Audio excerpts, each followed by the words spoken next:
Lanjut ya. Oke. Oke, lanjut ya. Nah, sekarang ada yang namanya komponen kelompok. Komponen kelompok ini ternyata bisa dibedakan menjadi yang pertama adalah status. Kenapa status? Contohnya ya, di sini ada berbagai manula, status sosial, status itu ada tiga ya, ada social class, ada age, ada gender, ada tingkat kelas sosial, ada umur dan anak-anak, dan ada berdasarkan jenis kelamin. Jadi kelompok, kita kan lagi bahas soal kelompok ya teman-teman ya. Ini adalah kelompok manula, orang-orang yang berada di panti jompo nih teman-teman ya. Nah, ini berdasarkan umur. Jadi mereka juga punya behavior yang sama. Mereka makannya mungkin yang lunak-lunak, mereka keluhannya mungkin ya apa ya, mungkin suka sakit-sakit pegel-pegel gitu kakinya mungkin ya namanya orang tua ya. Nah, jadi kalau misalnya saya punya target market ke kelompok sosial, kelompok age yang tua seperti ini, ya saya mungkin tawarkan mungkin makanan-makanan yang seperti kayak kue-kue lunak gitu kan ya kue-kue lunak. Kemudian saya juga bisa tawarkan mengenai apa ya, mungkin saya adalah suatu event organizer gitu ya, biar para manula ini tidak boring. Saya mungkin datang ke panti-panti jompo untuk menawarkan jasa, untuk menghibur mereka. Apa itu biasanya? Banyak sekali. Mungkin saya mungkin bisa kayak semacam adanya penyuluhan, atau mungkin ceramah agama, atau mungkin seperti pertunjukan-pertunjukan seperti sulap dan sebagainya. Banyak sekali yang bisa saya tawarkan sebagai seorang marketing ya. Tapi target marketnya saya tahu bahwa berdasarkan umur dan kelompoknya jelas banget, kelompok manula yang ada di Panti Jompo. Kemudian yang kedua adalah anak kecil, gitu kan? Nah, jadi di sini ada gambar anak kecil kayak mau dicetek gitu ya. Ini adalah seperti tingkat kekerasan terhadap anak kecil nih teman-teman. Nah, jadi kalau misalnya saya buat satu iklan gitu kan ya, stop tindakan kekerasan terhadap anak-anak di bawah umur, gitu kan, bisa saja saya buat iklan seperti itu. Nah, jadi di sini bahwa saya mau membuka pola pikir bahwa mungkin dalam satu keluarga, yuk jangan gitu kan lakukan tindakan kekerasan terhadap anak-anak. Atau mungkin nggak cuma kelompok dalam keluarga saja, mungkin kelompok yang lebih besar lagi, bisa jadi mungkin kelompok apa ya, kayak perserikatan ibu-ibu muda ya kan, mungkin ada ibu-ibu muda masih labil gitu kan. Jadi apa namanya, saya supaya sampaikan kepada mereka bahwa menjadi seorang ibu muda banyak banyak apa tantangannya, dan janganlah sampai kita memperlakukan atau menyalahkan anak kita atas sesuatu yang tidak semestinya mereka dapatkan. Jadi saya melakukan semacam apa ya, persuasi gitu ya, persuasi terhadap mereka, mengajak melakukan sesuatu. Nah, ada juga loh yang berdasarkan gender. Ini adalah satu contoh dari Ibu R.A. Kartini ya, yang sangat apa namanya, menjunjung tinggi emansipasi wanita. Ya, ya di sini teman-teman perempuan siapa yang tidak menjunjung emansipasi wanita? Kita sebagai wanita pasti dong dihargai, disayangi, ya enggak? Atau mungkin kita juga mau memposisikan diri kita sama seperti pria gitu kan, lagi zaman sekarang gitu kan, mau bekerja juga, mau sekolah juga, nggak seperti dulu ya. Nah, jadi di sini saya bedakan berdasarkan gender.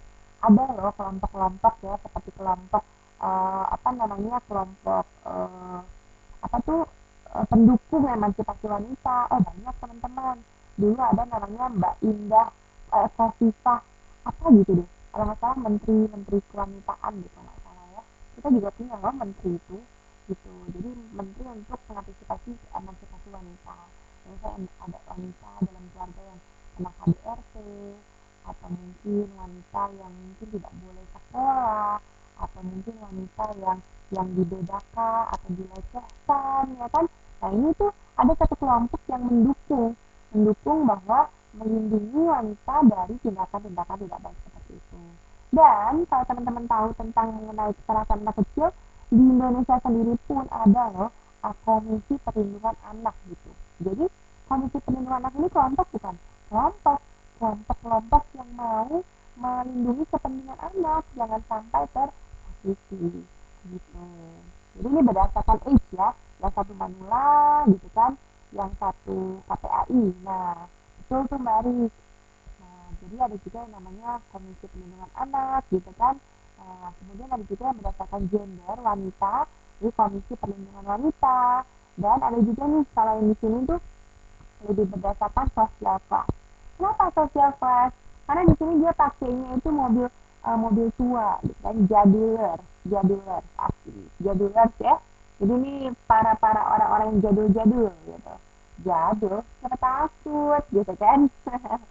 Jadi emangnya harus modern aja, emangnya harus keren aja. Kita orang jadul aja gitu. Nah, jadi jaduler. Di sini artinya bahwa mungkin zaman sekarang itu nyari mobil bekas atau mobil-mobil jadul nggak terlalu mahal. Jadi ya mungkin sesuai lah sama kantong-kantong mahasiswa gitu ya. Anggaplah mereka ini mahasiswa-mahasiswa yang pecinta mobil jadul gitu ya. Saya nggak tahu sih tepatnya harganya berapa, tapi ada saja yang mobil jadulnya lebih murah, ada juga yang mobilnya semakin jadul semakin mahal gitu karena semakin antik. Ya beda kelas juga ya. Nah jadi anggaplah yang biasa-biasa saja harganya. Nah, jadi berdasarkan sosial pas ya, jadular ini adalah orang-orang yang berada di kelas menengah gitu kan, yang mampu membeli mobil-mobil bekas atau mobil-mobil jadul dengan konsep tertentu gitu. Jadi mereka kelompok bukan, mereka kelompok pecinta mobil jadul gitu. Jelas ya? Nah, kemudian itu berdasarkan status. Ada juga yang berdasarkan norma, teman-teman. Nah, norma itu kan aturan, ya enggak? Aturan itu kan istilah kata mungkin rule gitu ya. Rule, aturan, atau mungkin ketentuan, atau dogma yang harus diikuti. Nah, saya ambil contoh yang paling gampang saja. Misalnya, nih maskapai penerbangan. Kalau kerja kantoran kan harus pakai seragamnya sama ya teman-teman ya. Berdasarkan norma ya, berdasarkan aturan maskapai penerbangan untuk pramugarinya harus pakaiannya rapi seperti ini, pakai rok, rambutnya kemudian dicekel gitu ya, nggak boleh digerai. Nah ini sudah benar banget nih teman-teman. Jadi artinya bahwa kelompok pekerja di maskapai memang harus pakai pakaian seperti ini. Nah berbeda kalau dengan di restoran. Ini yang kerja di restoran mungkin pakaiannya seperti ini gitu ya, atau warna bajunya juga berbeda disesuaikan dengan ketentuan daripada tempat dia bekerja seperti itu. Nah kalau di Indonesia gimana teman-teman? Nah lihat nih, kalau misalnya hari Jumat gimana nih sekarang di Indonesia? Pakai baju batik, ya enggak? Nah, jadi balik lagi, dalam satu kelompok itu kita harus tetap ada norma yang harus kita ikutin. Ya kan, kelompok organisasi seperti ini kita harus mengikuti aturan perusahaan, memakai seragam bekerja. Nah, kalau di dalam satu kelompok seperti ini, ya mungkin norma-normanya adalah kalau teman kita di hari Jumat sangat menghargai pakai batik, ya wong kita juga pakai batik biar nggak kaltum, ya gitu. Nah, yang ketiga adalah peran teman-teman. Kalau peran gimana nih? Kalau peran itu jadi kayak manusia ya. Individu itu ya saya pasang ada cewek, dia pasang berbagai topi di sini. Artinya apa sih teman-teman? Di sini bahwa artinya kita sebagai manusia itu seperti dalam panggung sandiwara. Kenapa? Karena kita bisa berperan sebagai apa saja. Ya, misalnya Mbak Aris, Mbak Uswatun gitu ya, Mbak Tamsiatun, Mbak Yusni, Mbak Jue, Mbak Indi, Mbak DJ, semuanya ya. Itu atau Mas Prianto gitu ya. Nah, jadi mungkin Mbak ini berperan sebagai seorang mahasiswa. Iya dong pastinya. Ya nggak, karena nggak ikut perkuliahan kita sekarang. Nah, atau Mbak juga berperan sebagai pekerja. Kan masing-masing punya pekerjaannya ya di tempat masing-masing ya. Berperan juga mungkin ada yang sudah berkeluarga sebagai seorang ibu. Ada juga yang sudah berkeluarganya, belum punya anak mungkin tapi sudah punya suami, berperan sebagai seorang istri. Ya enggak? Jadi peran kita ini di dunia ini banyak sekali teman-teman. Berperan sebagai pekerja, berperan sebagai seorang istri, seorang ibu, berperan sebagai seorang mahasiswa juga. Waduh. Dan tiap peran punya topi yang berbeda-beda teman-teman. Artinya topi ini bukan topi dalam arti real ya teman-teman ya, bukan. Tapi topi ini dalam arti bahwa kita punya aturannya. Ya kalau jadi istri ya wong harus masak. Ya enggak? Ya kalau jadi ibu ya harus ngurus anak. Ya kalau jadi apa namanya, jadi pekerja ya harus kerjanya benar ya kan, jadi profesional gitu.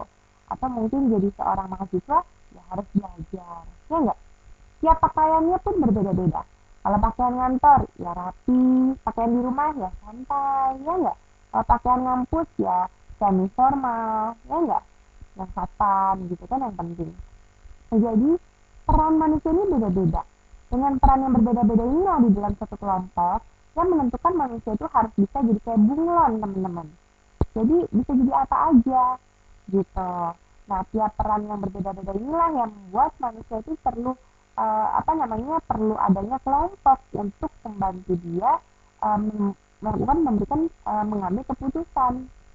Jadi kalau di rumah sebagai seorang istri dan ibu biasanya mungkin nanya suami gitu ya baiknya berbuat seperti apa.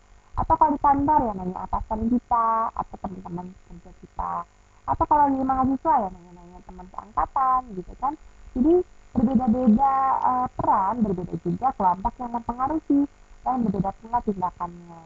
Ya mungkin aja dong, misalnya teman-teman ini merangkap mahasiswa juga, misalnya seorang istri juga, seorang ibu juga, dan berperan juga sebagai seorang pekerja. Itu ini ya lengkap banget ya. Aduh, saya nggak kebayang deh kalau itu sibuknya kayak gimana. Nah, jadi andai kata seperti itu. Nah, misalnya teman-teman punya mau nanya ini, saya kira-kira misalnya cocoknya itu pakai warna apa ya rambut saya misalnya gitu ya. Oh kalau teman-teman di kampus gitu ya bilangnya udah kamu Mbak Aris warnanya merah aja, ih lagi tren tahu. Misalnya teman-teman ini kebetulan modis-modis nih, tapi suami bilang aduh enggak deh kamu tuh coklat aja bagusnya. Nah anak bilang jangan dong ma, temen-temen aku mamanya rambutnya hitam, mama rambutnya hitam aja. Nah loh, tiap beda kelompok beda kan sarannya, tiap beda kelompok beda saran dan akhirnya membuat kita mengambil keputusan ini juga yang berbeda. Nah balik lagi makanya oleh karena itu harus dilihat lagi dulu juga kelompoknya mana, kemudian yang harus diikuti dan kelompok yang seperti apa, karena peran kita pun banyak seperti itu. Nah jelas ya. Selain itu kalau teman-teman lihat di peran ya ada loh seperti ini, itu pekerjaan yang berbeda-beda ya enggak. Jadi balik lagi anggap tadi kan kerja istri seorang ibu dan seorang mahasiswa. Kalau sekarang kita hanya fokus ke pekerjaan. Kalau pekerjaan aja itu ada teman-teman ya dokter, pemadam kebakaran, ya koki, beda bajunya, benar nggak? Kalau koki pakai tutup kepala, ya kan? Kalau ini ada yang jadi apa nih? Pemadam kebakaran gitu ya. Kalau ini jadi apa nih? Tukang gali itu kali ya, tukang gali jalanan itu ya, kan pakai begitu, benar nggak sih? Teman-teman ini kenapa nggak ada responnya ya? Saya jadi ragu nih. Saya takut teman-teman masih menyimak atau enggak nih. Mudah-mudahan sih masih menyimak ya. Saya lanjutkan saja kali ya. Oke, kasih ya. Oke, kemudian tiap tiap pekerjaan itu beda bajunya. Iya dong. Kalau beda baju beda apa lagi? Beda perlengkapannya teman-teman. Kalau dokter ya pakai stetoskop, ya enggak? Kalau pemadam kebakaran ya pakai pipa pemadam kebakaran itu, ya. Oh, sambil ngerjain kerjaan. Oke, nggak apa-apa Mbak DJ. Sambil didengerin ya. Semoga kalau misalnya mau ditanya, ditanyakan saja. Terus kalau yang tukang gali pakainya palu, pakainya mungkin sekop, ya enggak. Jadi beda pekerjaan, beda peralatan, beda pekerjaan, beda pakaian. Saya sebagai seorang marketing, sebagai seorang marketer gitu ya, wah itu sih jadi prospek saya. Saya mau fokus kemana? Saya mau jualan alat-alat pendaftaran kah? Saya mau jualan alat-alat bahan bangunan kah? Gitu kan beda-beda. Ya, tapi mereka itu apa? Mereka itu adalah konsumen saya. Nah, balik lagi. Nah, dilihat dari peran itu sendiri. Manusia ini mengambil peran yang mana dalam hidupnya. Baru saya bisa menentukan siapa target market saya. Gitu. Begitu pula dengan gambar di sebelah sini ya. Ini hanya memperjelas saja. Ada yang mahasiswa, ya kan? Ya, seperti ini. Ada dokter, ada koki, ya kan? Ada orang pekerja kantoran, ada santai.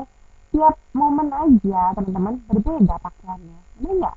Itu aja udah jadi satu satu apa ya? Satu prospek buat saya sebagai seorang marketer untuk jualan baju yang berbeda-beda. Kenapa? Berbeda profesi, berbeda pakaian kok. Berbeda situasi, berbeda pakaian. Jadi saya bisa jadi jual pakaian santai,